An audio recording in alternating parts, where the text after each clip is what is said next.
What can I say about Dr. Martin Jacobs? The man who has everything. Patience, persistence, personality, sense of humor, good looks, unflappability, respect, honor, integrity, outstanding work ethic, and long longevity. I could go on, but I'm sure many others will state these qualities and more.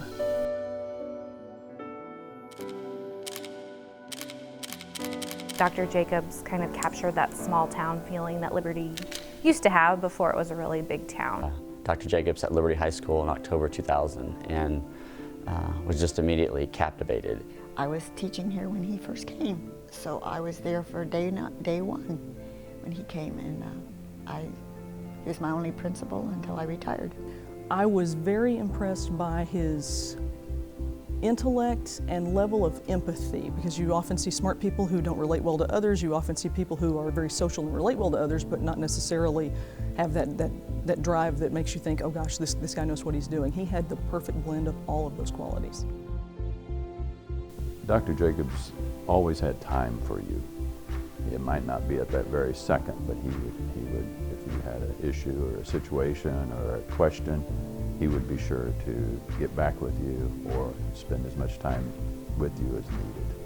For one thing, he literally knows everyone's name here at Liberty North. I don't know anyone that can say that they have ever done that, but just walking down the hall, he will say hi to everyone. He'll say good morning. There's never a time when he isn't pleasant, because he knows that that's feeding into the environment of the school. I think the most important advice that he ever imparted on me in my journey to become a teacher was just that every student has an individual story and a background and individual needs, and that you can't treat any two students The same. the same. You have to look at every student individually. He's very visible in the building. That's another thing that he models is he's so student-centered. The student is at the center of everything. And he's very visible out in the buildings. He knows the students. He supports them at all their activities. He meets the students where they are and tries to help support the faculty.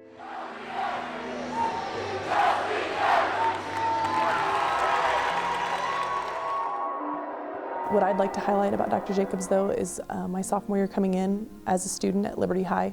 Our teacher for our gifted program had left. She had to move to Arkansas, and there was no teacher for our class. And as the principal, Dr. Jacobs stepped in and he taught us without curriculum for a whole year. To me, showed what kind of a team player he was, what kind of a teacher he had been, and then what kind of an administrator he is to step in and actually teach a class that needed a teacher for. I think he let me be my own teacher. I had worked for a couple other principals before that, and they always tried to tell you what to do in the classroom, even if they didn't teach math, which I was teaching.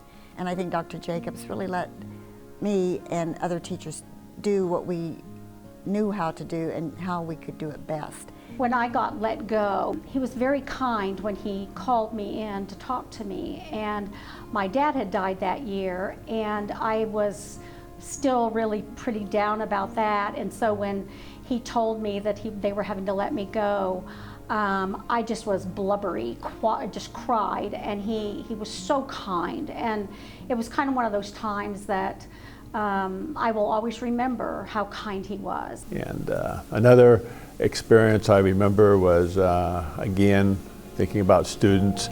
He had a student that just consistently always wanted to wear a cap, and that was not something they could do. And so he asked the student, why do you always want to wear this cap? And he said, well, I just can't afford to get a haircut. And so Dr. Jacobs took it upon himself to go downtown and to find someone that would cut his hair, and he paid for it because he wanted to make sure that that student got taken care of. And I think that's a remarkable kind of person that he is.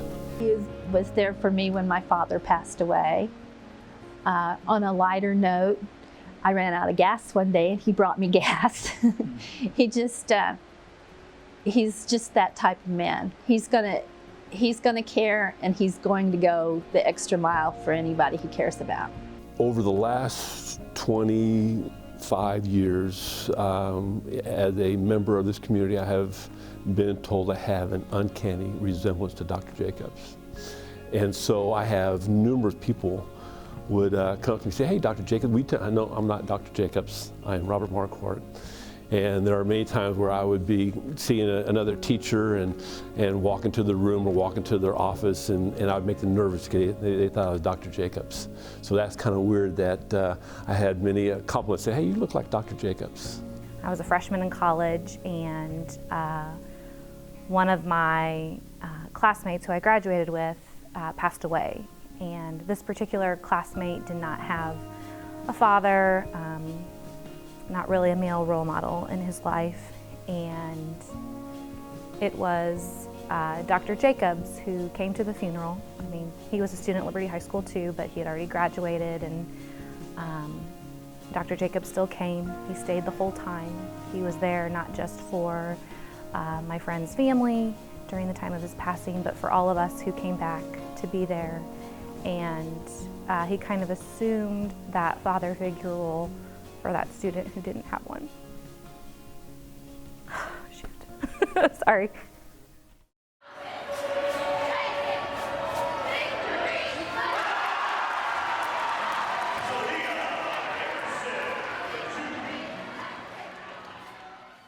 I mean, I think, well, opening up Liberty North would be a huge thing. I mean, that is a city of liberty community changing moment, pivotal moment, really.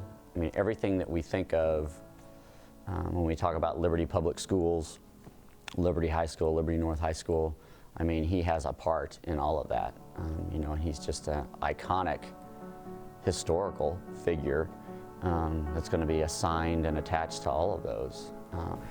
I think his legacy is that dude is the bar for what a high school administrator should be, and he's going to hate that compliment. He's a very modest guy, but he's the bar for what a high school administrator should be. I think that his impact on our district stems from the fact that he is willing to be a servant leader in all roles. Servant leadership is really tough because a person who is a servant leader goes out of their way to help others, to do the things that they need, even when it maybe costs yourself a little bit. And so I think that his legacy is about building foundations and programs. I think that the empathy that he has instilled in all of us to help take care of one another will be his lasting legacy. I can't even imagine Liberty High School without him, but I know it's going on. Liberty North without him, but I know it'll go on. But the legacy of expecting excellence from everyone is what will always be here. I think he was a great mentor, hopefully a friend. I think his legacy is going to be different for different people because of what he's done for each person. They're going to have a little bit different of a positive view as to what his legacy is. But I think the thing about him that overwhelmingly will be the case is his legacy is how much he cared about this place and how much he cared about the people in this place. And so everybody will always kind of be held to that standard as far as how much care and compassion and time and energy you put into a place and into people.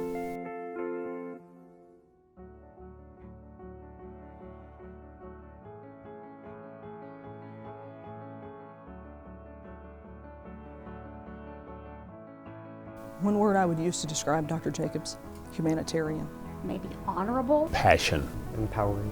Caring. Well, I've said it, compassionate. I just think he's compassionate. I need a dictionary. I'm going to use the word omnivorous, which I have no idea what that means. Exigeant. Consistency. Special. Integrity. He was a gracious man. Empathy. Just committed.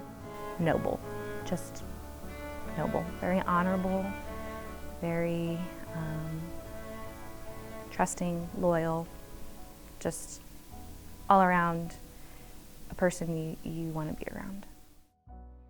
Jacobs, I was only going to talk that little minute and 15 seconds I timed it. But they wanted to ask me these questions, and I knew I'd go on and on. But I hope you enjoy this video with all the people that admire you so much.